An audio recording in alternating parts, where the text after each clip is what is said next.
Hi, everyone, and welcome back to the Playeasy Warmup, the podcast where we dive into the stories, people, and places driving the sporting event and tourism industry forward. I'm your host, Kerri Shields. For today's episode, we decided to flip the script a bit in celebration of National Girls and Women in Sports Day, which makes this conversation even more special. Instead of me doing the interviewing, I was somehow convinced to let one of the closest people to me, my dear friend and confidant, Cam Cronin, interview me. We talk about my journey as an athlete, co founder, and now CEO, the moments that have shaped me, what I've learned along the way, and what National Girls and Women in Sports Day really means to me. Sports have shaped so much of who I am. They've given me confidence, community, and a voice. They've opened doors I never could have imagined and ultimately led me to co found Playeasy and build a career centered around the power of sport to connect people and create opportunity. We talk about representation, access, mentorship, and why it's so important that we keep creating more pathways for girls and women to play, work in, and lead within sports. I also wanted to take a minute just to give a huge shout out to all of the incredible women I get to work with every day and the women across the sports and events industry who make this journey even better and more fun.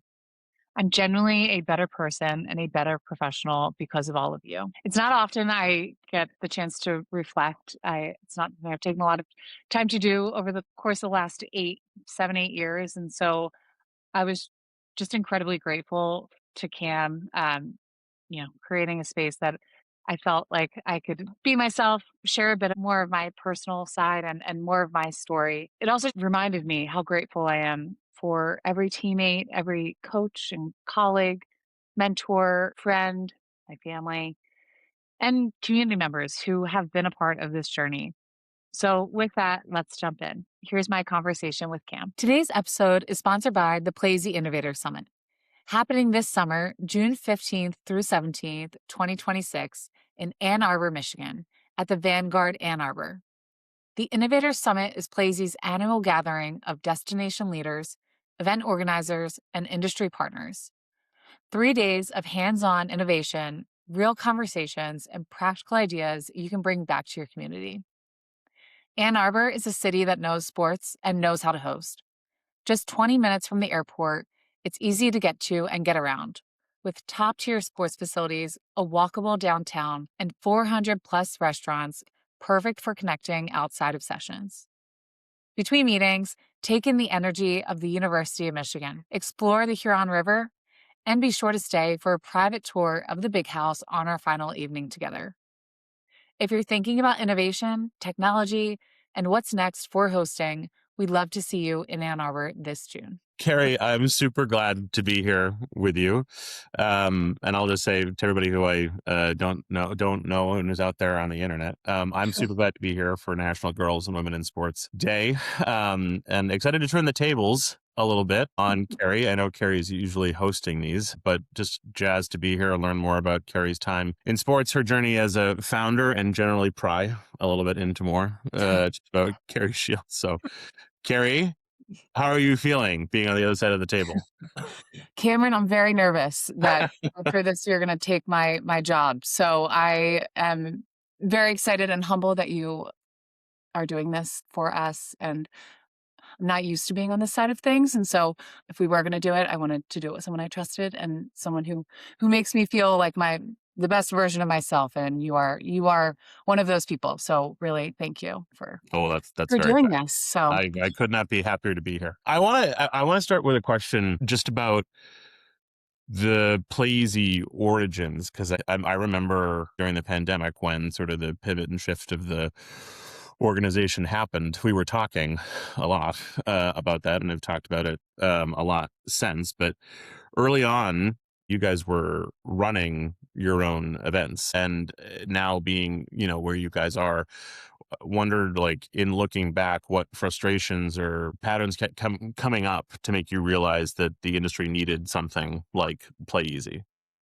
yeah, so when we started Playeasy, it was in 2018, which is almost 8 years ago, which is crazy. So yes, we've had too many conversations about this since then. But when we started Playeasy, we were all former athletes, student athletes at Boston College. And we were running our own. I was doing shooting lessons and camps, and two of my co-founders, Ryan and Sean, were doing their own punting and kicking camps. And we just found it was a nightmare trying to find space, field Mm, space and gym space. And I'll never forget, I was living in Southie in South Boston, and Sean was living there as well. And we were on a roof deck, and he was spitting out ideas for companies that we could start, like what could be the big thing. And he's a big visionary, if you know Sean. And so he was like, well, what problems are we going through? And when he mentioned, like, how is there not an Airbnb for booking space? Like, yeah, everything else is easy to do. We can order food directly to our door. We can make reservations. We can order an Uber.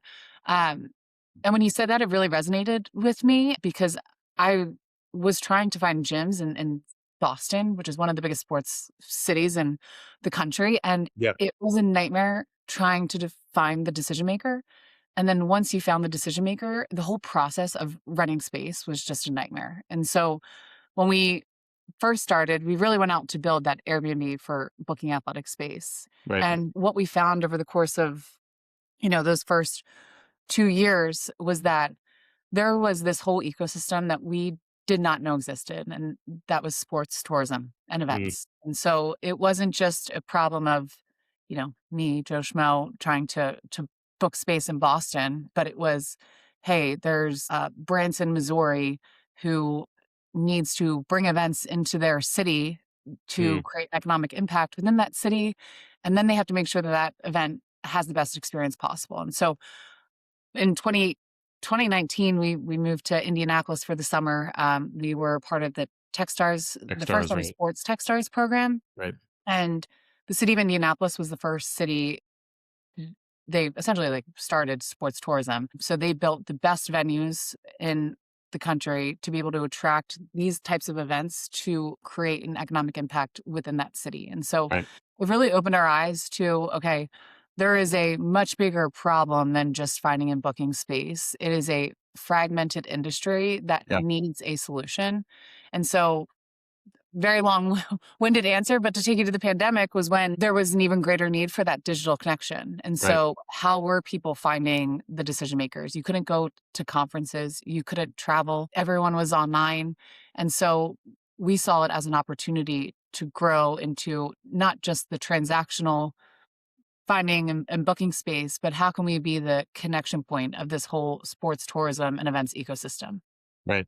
I mean, and I know that in conversations we've had, you've just talked about all the different stakeholders, different folks with different needs, right? Kind of Mhm. in this industry who've got different things they're looking for, different things that they want to get done or things they're trying to accomplish. And I guess how have you thought about sort of the platform and the organization evolving over time to try to meet all those different needs? Because I know you're very people focused, right? Yeah. And so like that's going to be a thing you're always going to sort of think about. So how have you guys thought about that over time? Yeah. I think one of the eye-opening experiences was we realized that we had been active participants in this sports tourism space our whole lives. And so I've Mm, played sports my whole life. I was traveling for basketball since the age of 8 years old. And I always wondered, why are we going to nationals for AAU in Kingsport, Tennessee, mm, or, Lafayette, Louisiana, cities that at the time, being from the Philadelphia Northeast part of the country, those were cities I had never heard of. And so yeah, I think it was the realization of, oh, there are people not only responsible for bringing in those types of events, but there are people whose job is to make sure that while we are in those cities and playing those games, that we are having the best experience in their city as possible. And so I think it was very eye-opening in how many people and organizations are responsible for making sure that an event goes as smoothly and as best as possible. Um, and so that's kind of the shift in how we thought, okay, we started from the first part of planning an event is you need to find the space. And so right, we thought, okay, that was our first point. But now how do we build solutions for every part of that event life cycle? So once that event is booked, how do we help a city showcase their city? How do we market their local restaurants for group dinners, or where to book your hotels before you go, or can I get travel services while I'm in this city? And then while the event's taking place, how can we make it a better digital experience for these people? So, maybe they're there for a basketball game, but there's 10 hours in between games that you Yeah. need other things to do. So it really shifted into not just how do we be that first connection point, but how do Mhm. we help provide the best digital experience possible for these events? I'm curious now that you're talking about sort of all the things around sort of the main event, right? Like Mm.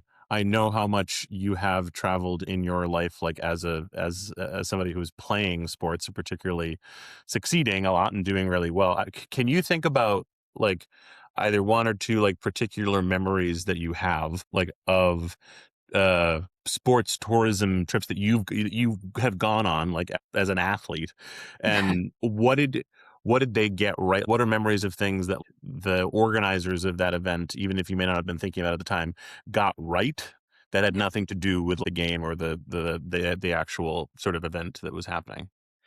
Yes, I so I played basketball was my core sport for my whole life. And it's funny, I was with one of my closest friends yesterday, and we played basketball together since we were 8 years old. So we traveled all across the country to these events, and I just some of those national tournaments, we would have an opening ceremony, and it made us, even at the age of 12, feel like we were at the Super Bowl. And Mm, being able to experience, and it was always specific to the city we were in. So being in Louisiana, like we had that Louisiana type feel, and they made us feel like we were very welcomed into their city, but also made sure that when we're at the hotels, it was a great experience, and that they provided activities outside of just our games. Because I won't say I don't remember all those games, but what I really remember is the time spent with my teammates and right. building those friendships and just the relationships with the other families. And, my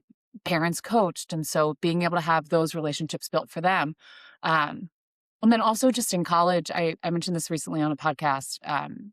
Every year when I played at Boston College, we would go to the ACC tournament in Greensboro, North Carolina, and every team had a host family or like a host mom or dad Mm, that as soon as we entered Greensboro, they were there to welcome us, to make sure that we were having the best experience. If we had any questions, they were always local to Greensboro, and so I just remember how special that was, mm, and it once again made us feel like part of the community. And they used to have these welcome bags that had the specific chocolate that I would then look forward to all 4 mm, years, and just little details that I did not realize or appreciate enough at the time, that yeah, there were people responsible for making sure that we were having the best experience while visiting these cities. So, yeah.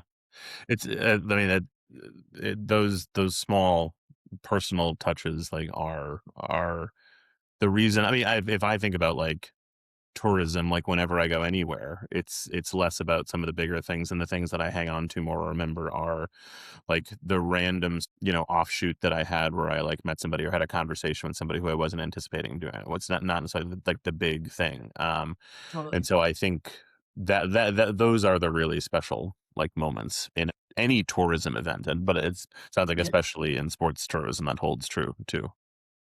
definitely. And I think just, as we've shifted, when we started Playeasy, I think we represented or marketed maybe 20 sports, and Mm. now we have over 140 different I sports. cannot keep track of all the sports that you guys have these I days. can't keep track either. And now we are also getting into the overall event space. So things like traveling for conferences, or traveling for music festivals, or you know, exhibits, I don't know, the like reptile shows. I think it's just all about the community, and making sure that you're having that best experience while you're in that city. So it's been cool to see, I mean, just how much is out there and how much it's evolved. Well, it's funny as for for folks who don't know about Kerri and my history, Kerri and I both went to Boston College, and we were orientation leaders together for a summer between my junior and senior, and between Kerri's sophomore and junior year. Um, and I think part of the reason that we did did get as close as we were in that summer and have maintained that closeness is because both of our sort of focus on relationships and community. And I hear you talking about it in, in why the work that you're doing now is still so special to you, and the sort of elements that you really appreciate about the work that you're doing. Curious, like, where do you think your focus on that and your sort of appreciation for that, where does that come from? It's a great question, Cam. Yes, and that was one of the best summers that we had, and just so grateful that we've maintained and grew closer. You're like family to me now. But I, I have two great parents and three siblings, and we were raised very well. And I just have always loved being a part of a community. I have two younger sisters who are a lot like me. I mean, we all have different interests, but we grew up playing the same sports. We went to the same high school, had a lot of the same and still have a lot of the same friends. And I have an older brother who didn't have as much of the same interests as us growing up. So didn't play basketball, had a lot of different interests. And I think just preparing for this conversation, I was thinking back of some of my earliest memories of, participating in sports in a way. And I think our parents always encouraged us to work hard and find something that you're passionate about. And Hmm. having a brother who had a lot of different interests, like he would go to robotics camps and running camps. And I think that exposed me to a world outside of which I was living, which was very much, I was playing basketball. I had those group of friends. I had the interests that I had, but Yeah. I got a lot out of his friends and being exposed to different kinds of people. And I think Mm. that that is like my earliest memory of thinking, oh gosh, I really love just surrounding myself with good people, and good people can come from the teams I played on or the schools I went to, but they can also come from, just interacting with people from different backgrounds and different interests and people who are passionate. And I think this job has really exposed me to people from all walks of life. Mm. And as you said, I've traveled all over. I feel like nonstop the past few Yeah. years, and I so value every trip I get to go on because I get to meet really cool people who are really passionate about what they do and where they're from. And so I just really value community. And as you said, sometimes starting a business can be difficult. And so Sure. I've really tried to focus on why we're doing what we're doing. And it's to bring a community together and create more accessibility through not just sports, but all events for people to feel belonging. And so I think Yeah. that is kind of what drives me.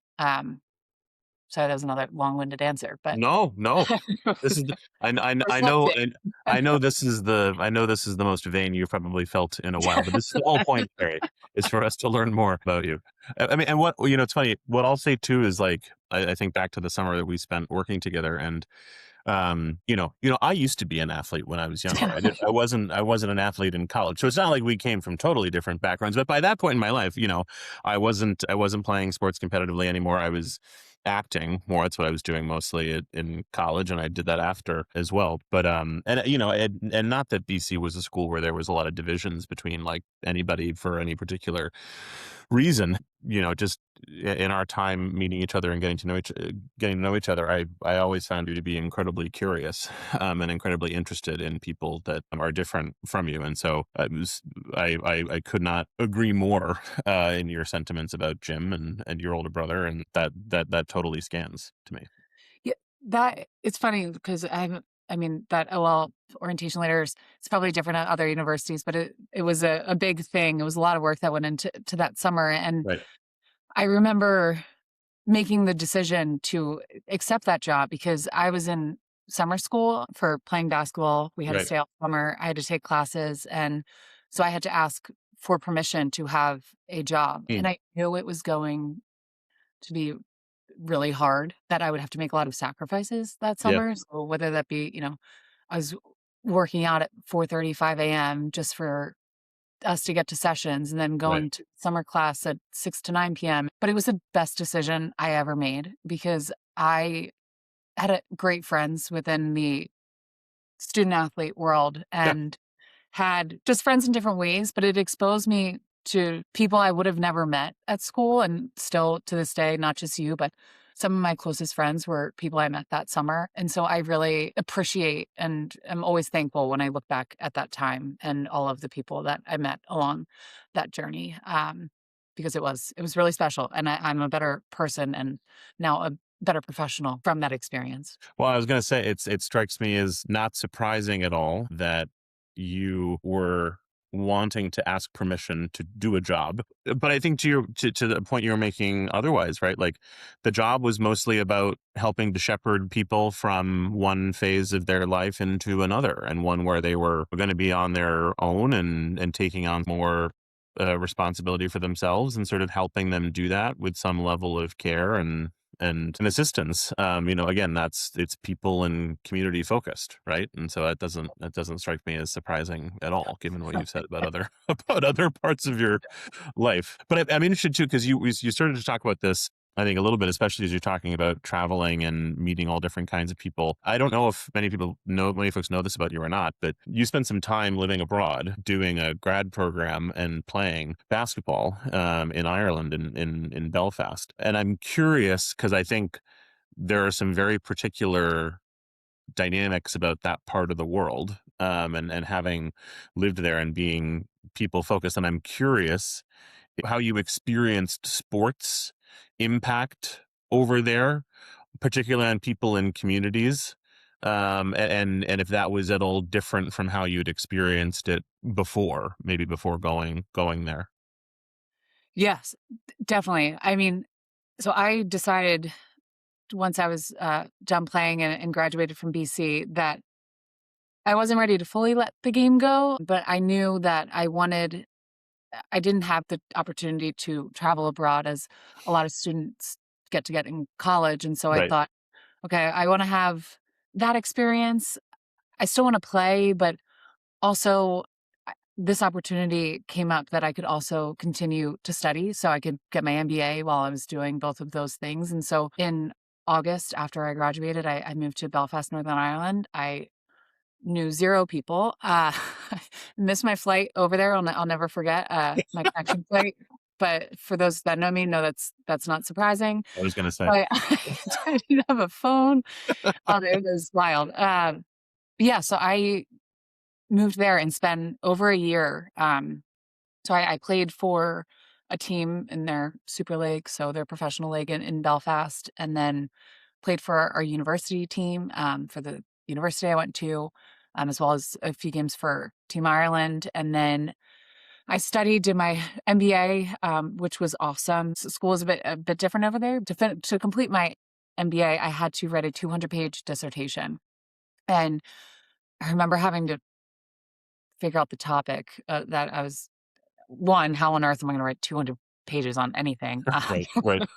This was before Chat GPT. This is So, before chat, which is yeah. crazy. Yeah. Yeah. Uh, and it was during a phase of my life where I was going through an identity crisis because I knew that playing basketball was coming Right. to an end, and that community that I always had from the sport and just everything that came with that part of my life, was going to be over. And I think I really struggle, like as most student athletes who, I've had been playing since I was I feel like in the womb, but like it was Pretty, only, pretty, pretty much. Knowing Reens. yeah, Yeah, I think that's probably fair.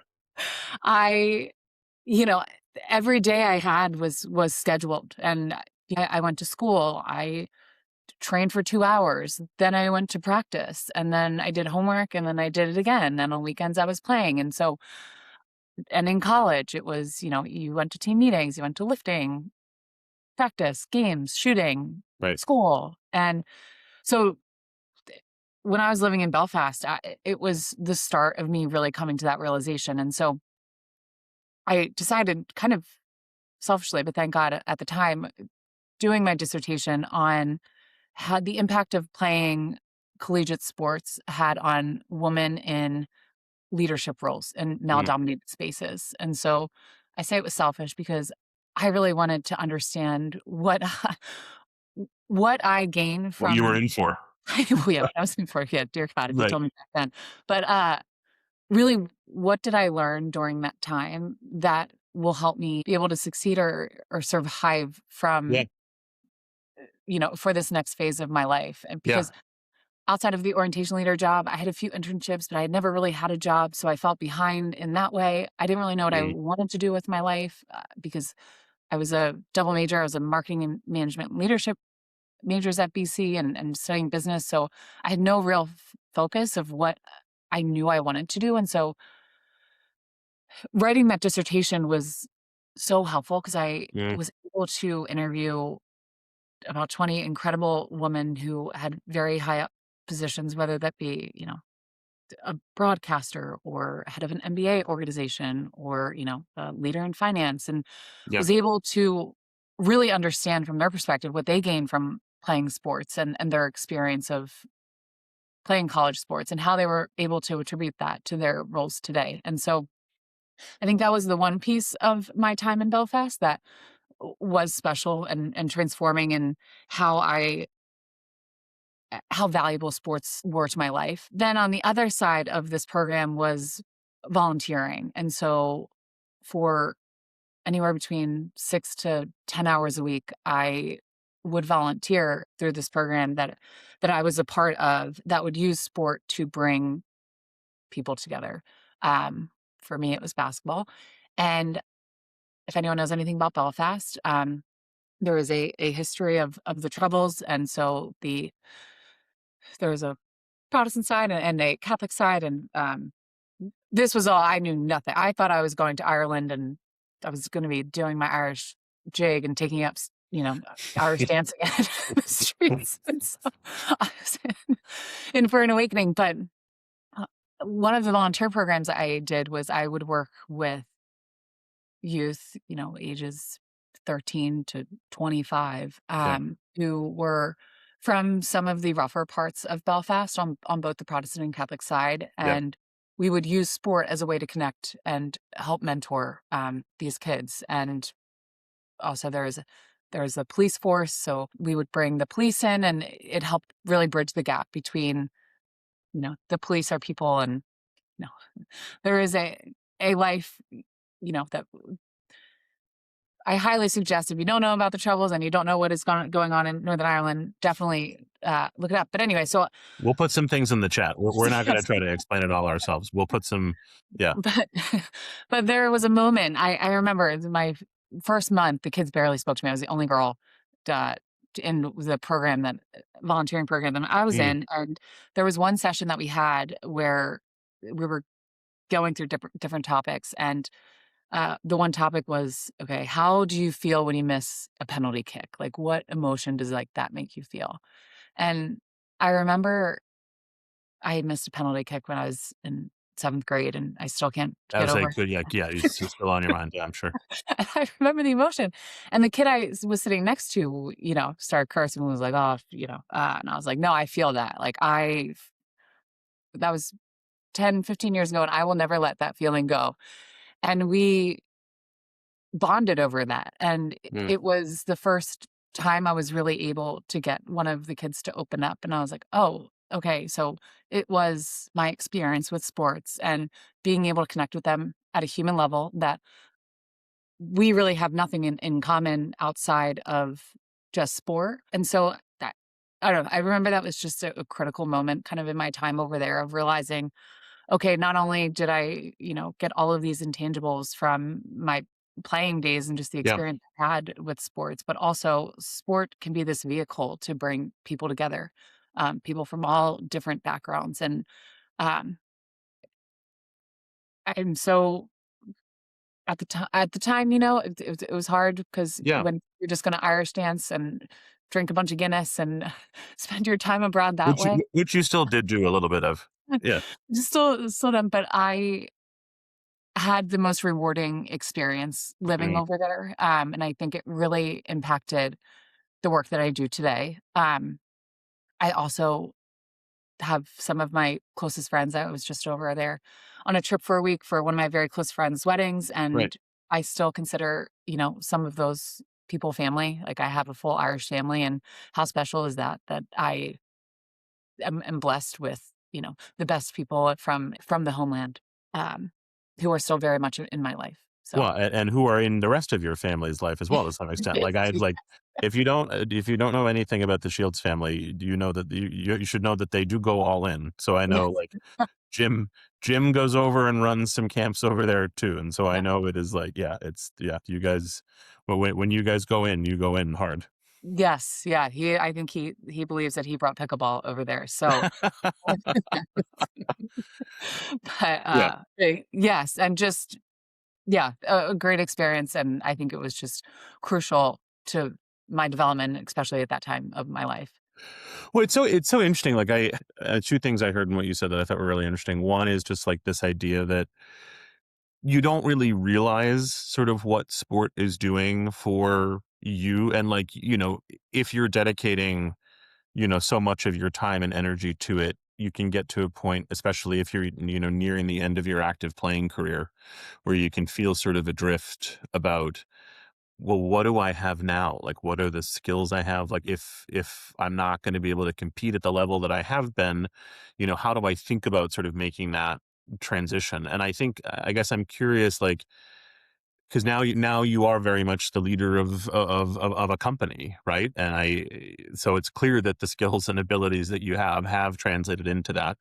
I guess, can you think about like either skills that you built or developed from your playing career that have shaped how you lead today, or that you find are really valuable to how you work today? Yes, definitely. I mean, I think almost every piece of I think I credit to sports. Yeah. I'll speak just from my time in college because I think that was pretty critical just to my overall development. I had played, basketball and soccer till I was, through high school and had an unbelievable high school career team. Some of my favorite memories are playing in high school, and it was amazing. And then went to Boston College, and I had a very up and down, I would say, career at BC. I went Mm, through 3 coaching changes. My whole class transferred pretty much after my sophomore year. My whole everyone who I thought I would be playing with had left. mm, And so we had gone from having 2 great years, 2 winning seasons, to really struggling with what we had left for our team. yeah. And there's so much out of my control. And at that point in my life, and how we were raised, you work hard, you put your nose to the ground, you do everything you can, and you will reap the benefits of that. And it was the first time in my life that I was trying as hard as I could, and I was doing all of the things you have to do. I was doing the extra runs, I was always working on my shot, and all of the other things, and it was not translating into Mm, success, and success at that time were wins. And it was really it was really hard. And, going through those coaching changes as well, that's just not something that I had any control over. And so I think one of the things it taught me was to control what you can control. You can only control, how hard you work, what kind of a person you are, being a good human, and making sure that you're staying true to yourself and not letting the outside noise really impact you, which has been crucial yeah. going through building a business at this point. I think just preparing for this conversation, I was thinking back to my time in college, and I had never lost a game in my life, I think by more than 20, maybe 15, barely. I was lucky enough to be on some really good teams. And I remember my junior year, we were losing to Maryland at Maryland by 40. And I had never felt like a bigger failure in my life. And, Mm, in front of thousands of people. And this wasn't even when women's basketball is what it is today, which is incredible. But um, I remember just feeling so exposed and so like, how do I ever get back from this? And mm, I point to that story because I have failed so much. And like going through those losing seasons, I think I learned how to lose, and I learned how to get back up, and I learned one day doesn't have to impact your next day. And right. Um, I think that's really only something that sports can teach you. And so when things have happened, like having a company and live events during the pandemic, we could have easily thrown our talent, but it's okay. This is all out of our control. What can we control? How can we shift our business? How can we shift how we think? What solutions can we find for the even Right. greater now? And I don't think that's something that just comes to people. I think it's just Yeah. from experience. And so I think sports just really gives you an arena to learn how to fail, how to lose, and how to get back up. Um, I know those are both negative, but when I think of even where I get my confidence from, my parents are big and just, you're gonna play, you're not staying inside and watching TV all day. Everyone's gonna get outside, go go play. But I credit them to where I get a lot of my confidence, one, because they're just unbelievable parents and the most supportive humans. But um, when I was in fourth grade, they had me go to a boys basketball camp, a boys St. Joe's University boys basketball camp. I'll never forget it. And I was mortified. And I can still, it's one of my earliest memories of playing sports. And I remember walking in this gym and everyone staring at me like, what the heck? And I think back to that time and I'm like, wow, that was so crucial to me feeling like I belong in any room because I had to get over that fear and, Mm, it ended up being a great week of camp, played well, maybe, I don't know, but, I was tall for my age, so I was definitely probably taller than most of the boys. yeah. Um, but I think once again, having that exposure and having sports be a way of really gaining my confidence and Mm, feeling like, it's okay to fail, it's okay to feel like you don't belong, but as long as you're putting the work in and, I just feel like that's where a lot of my confidence comes from, and then yeah. just being a teammate. I think sports exposes you to all different types of people and you're all working towards a common goal and it's we before me. And I think that that's something that sports are so unique in that you have to learn how to work together and work with all different kinds of people and become a better version of yourself by surrounding yourself with better people. And so I think those are just some of the main things that my experience in playing Yeah. taught me that I've really brought with me into this phase of my life. Right. Well, it's funny, because I'm cognizant of the fact that we're, in or right around Girls and Women in Sports Day, right? And I think people can naturally think about a lesson you learn from sport being some of that like grit, right? And sort of like, you find a way to sort of white knuckle and get through it or push yourself hard to like get through. I think there's also a way to think about that sort of resilience and adaptability that is less about gritting your teeth to get through it, but also like looking to your, as you say, like looking to your teammates, relying on the community that you have, like figuring that out. And as I was hearing you talk about the sort of pivot and the transition of the company, right? From like what you guys were doing before the pandemic to sort of pivoting in it and after it. And I think a lot of that was driven by paying attention, like looking to the community and saying, what does the community need? And sort of focusing yourself there rather than just sort of trying to plow forward doing the same thing you were doing, right? You looked out and said, there's a need here. How can we meet that need? And I find that to be like just another lens or another way to think about how like athletics or resilience or that sort of teamwork piece of it is a lesson you can pull from playing sports as well. Yeah, totally. And I think it's interesting you mentioned that because I think of how we've been able to get to this point and have the success we have. I mean, I credit our founding team, Ryan, Sean, and John too on this, but we knew going into this that we were not the experts in this space. And we are humble enough to know that we will never be the experts in what it is that we're doing. But we've done a great job at listening to our customers and taking the time to really understand the problems, the needs, how we can continue to build something that will bring real value to our customers. And so Mm, I think that's something that I really pride ourselves on and our whole team. And we have such a great team at Playeasy. And I think that is in our culture. Like we always put our customers first. And mm, we never feel like we have all of the answers, but we'll do whatever we can to get those answers and to continue to build something that continues to bring value in this ever-changing world that we're living in. Yeah. And so I do think that once again is a credit to sports is that when you're surrounded by a team and you don't always have the answers, but I think the ability to listen and continue to improve and adapt really just makes you as a whole better.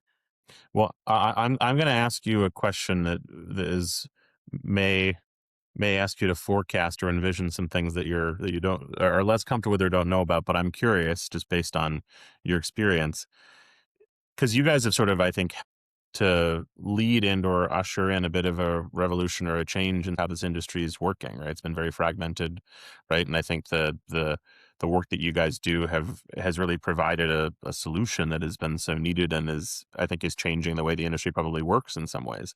Mhm. I'd ask you to like envision the sports tourism industry 10 years in the future. Like what do you imagine feels different about it for athletes, for like kids who are playing sports, for organizers, for those communities? Like what do you think is going to be coming in those 10 years? I mean, it's crazy just to think back 5 years, 3 years from now, AI, like, I didn't know what AI was or the or what an influence it would Right. have. We started with 20 sports and now it feels like a limitless amount of sports. And so I think there's going to be a huge push on just some of these niche sports that I'm really excited about. Obviously technology really being at the core of Sure. what how events operate from beginning to end. I think data is gonna play an even bigger piece. I think that getting into some of the international type events are going to be huge. I mean, with the US bringing, LA, the Olympics in 2028, and then to Salt Lake and gosh, is it 2030? Yeah. But Yeah. to the Winter Games, and so I think that there's a lot of exciting stuff happening in the US, but I do think, yeah, there are gonna be sports that are gonna continue to grow. I hope that and I fully believe that women's sports is not just it's a phase, it's something that is gonna be here to stay, and Oh so yeah. hopefully having more active participants, especially on the female side, playing and participating. I was at a conference yesterday that spoke a lot on flag football and the rise of girls in flag football, which I think is incredible. Oh yeah. Just another avenue for girls to get involved. I also went to the Unrivaled event in Philly last night, which was I have never seen that many women at a sporting event and how encouraging and incredible to see just the rise of women's sports and the attention that it has always deserved, but it's finally getting. And so Yeah. I think just the continued rise of women, not just participants for girls, but also just the rise of women's sports as a whole. Yeah. Yeah. Absolutely. I think that's incredible. Okay. I've got one sort of other big question, but I want to introduce like a lightning round. So I want to Oh, ask like some quick because I want the folks to get to know more about you, and even some of these I don't really know, and so I'm okay. curious to hear what you say to these. Gosh. Right. So we're gonna run through, and for those who know Kerri kind of have a tendency to be a little long-winded, so I'm gonna keep you to like a brief answer on these. Okay. All right. Um, okay, so who was your role model growing up? My parents. Okay, Jim and Reens. Great Jim answer. Romans. Favorite venue you've ever played in as an athlete? Ooh. One of the coolest games I played in was at MSG. We played Baylor when Brittany Griner was on the team, and that was just an unbelievable experience being able to play at the Mecca. But I think also it was a huge bucket list item to play at Cameron Indoor. I think Mm. was really cool. It was a very intimate space compared to a lot of the arenas we played in, and it was always packed. So I think those were two really cool ones. Oh, super fun. Okay, a thing an opposing team or player can do to get most under your skin. Oh, I don't think people know this about me. I'm very competitive.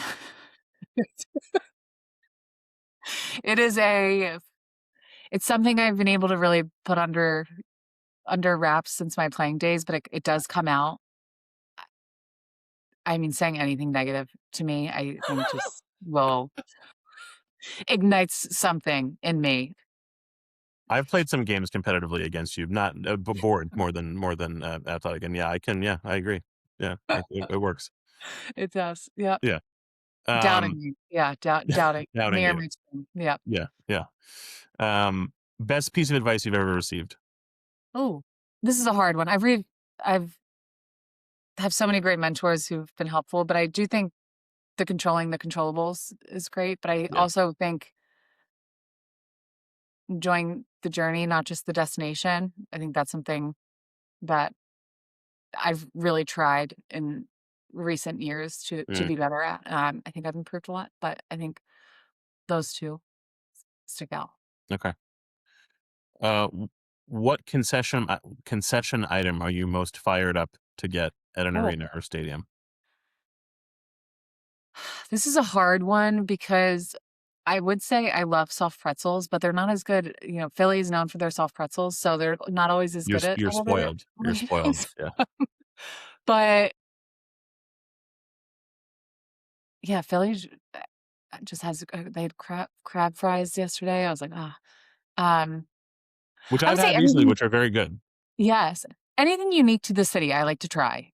I'm a big foodie. I enjoy experimenting, so anything that's special to that city and The the arena, local I fare. will. Yes, the All right. local flair. Yeah, Good answer.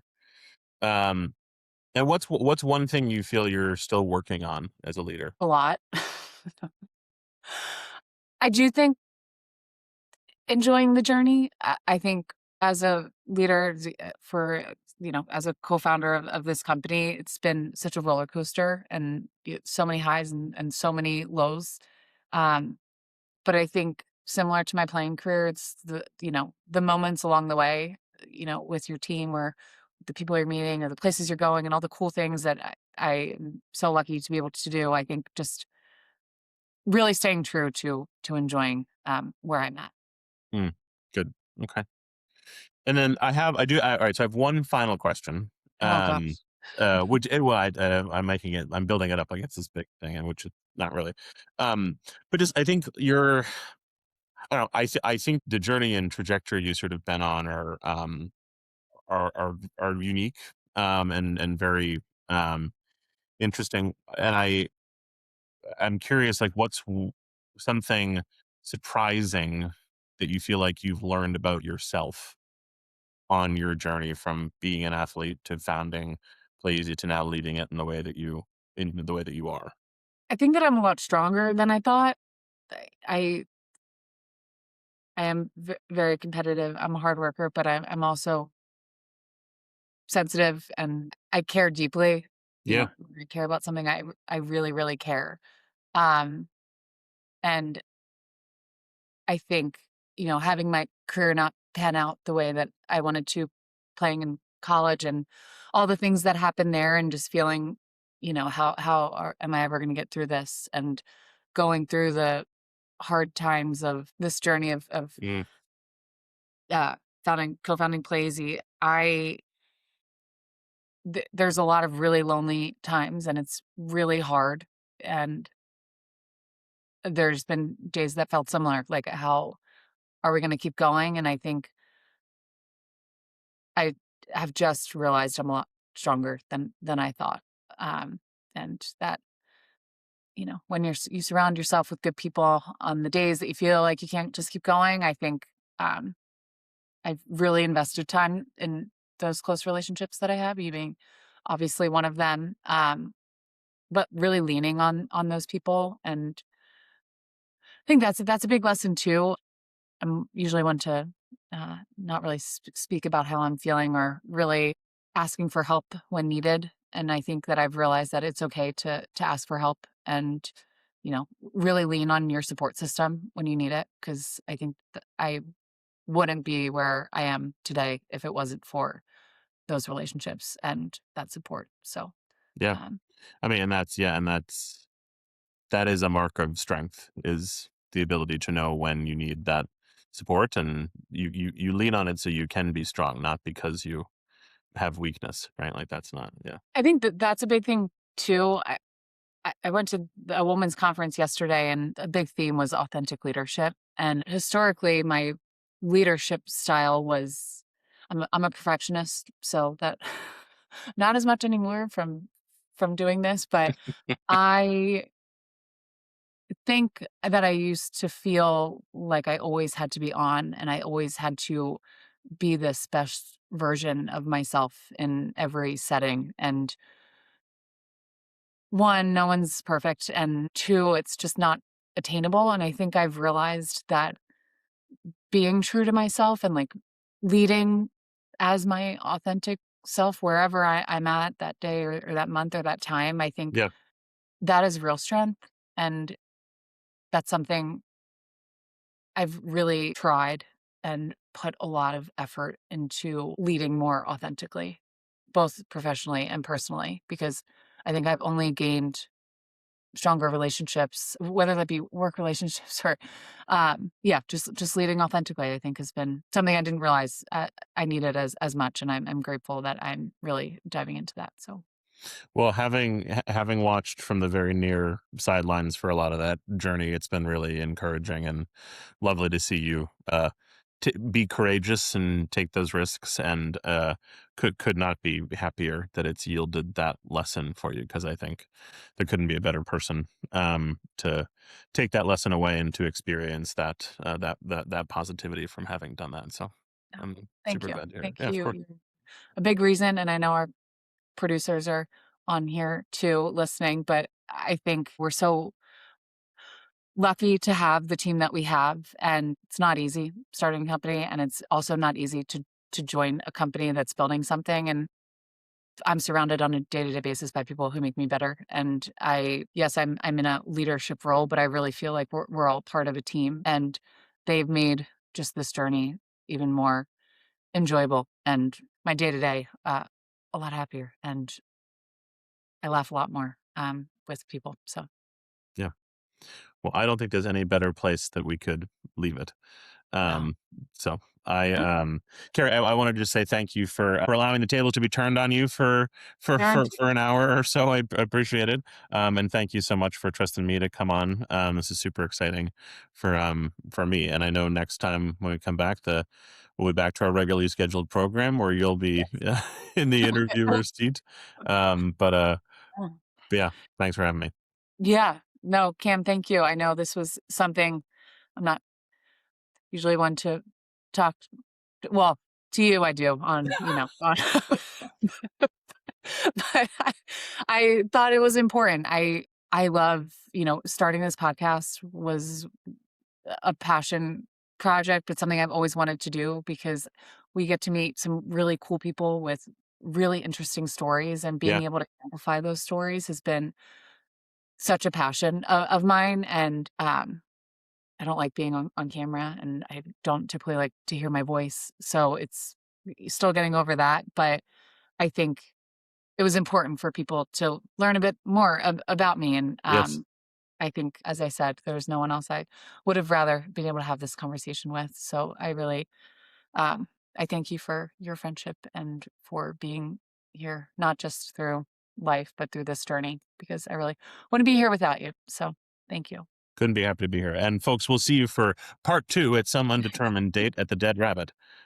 So, all right. Well, Kara, thanks. Um, Yes, thank you, Cam. of Until course. All next right. time. Until next time. Bye, guys.